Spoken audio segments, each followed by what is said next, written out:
আমার আব্বাকে নিয়ে তোমাদের বাসায় আসছি, কারণ তুমি আর তোমার বাবা মা এক্ষণ আমার আব্বার পা ধরে ক্ষমা চাইবা।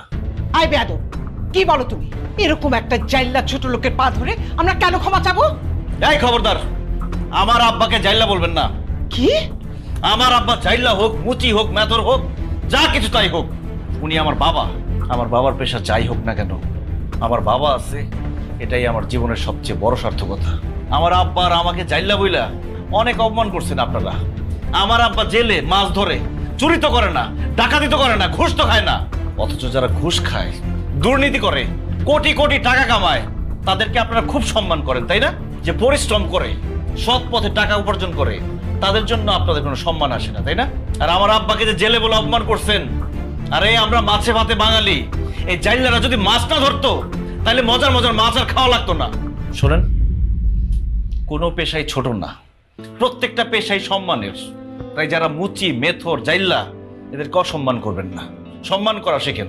কারণ এই সমাজের মানুষদের ভালো রাখার জন্য এই মুচি, মেথর, জাইল্লাদের অনেক অবদান আছে। তাছাড়া একজন মুচি, মেথর জেলে জন্ম থেকে জেলে হয় না, মুচি হয় না, মেথর হয় না, আল্লাহ তাদের ভাগ্যে রাখছে, এই জন্যই হয়েছে। আবার কারো ভাগ্যে রাখছে সে সরকারি অফিসার হবে, সে সরকারি অফিসার হয়েছে। কিন্তু দিন শেষে আমরা সবাই মানুষ, আশরাফুল মাখলুকাত, সৃষ্টির সেরা জীব। তাই মানুষকে সম্মান দিয়ে কথা বলবেন।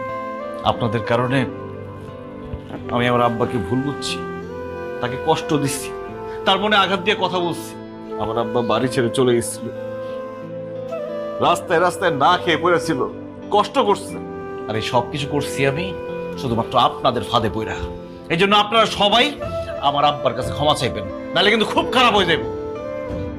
মা, ফরিদুন ঠিকই বলেছে। আমরা তোমার উপর, তোমার বাবার উপর অনেক অত্যাচার করে ফেলছি, ওদেরকে অপমান করছি, ছোট করে কথা বলছি। আমাদের আসলে এরকম করা উচিত হয় নাই। বাবা, আপনার ছেলের সঙ্গে তো আমার বিয়ে হয়ে গেছে, আমি আপনার ছেলের বউ, আমি আপনার কাছে ক্ষমা চাচ্ছি। বিআই সাহেব, রুইতন বাবাজি যা যা বলল, আমরা আসলে সেইভাবে কখনোই চিন্তা ভাবনা করে দেখিনি।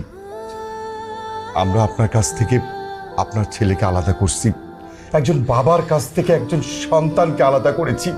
প্লিজ আপনি আপনি আমাদেরকে মাফ করে দেন প্লিজ। ভাই, আমরা আসলে খুব স্বার্থপর। আমরা শুধু আমার মেয়ের সুখের কথা চিন্তা করছি, আপনার আর আপনার ছেলের কথা চিন্তা করিনি। আমাদের মাফ করে দেন। না না, আপনাকে কারো উপরে আমার কোনো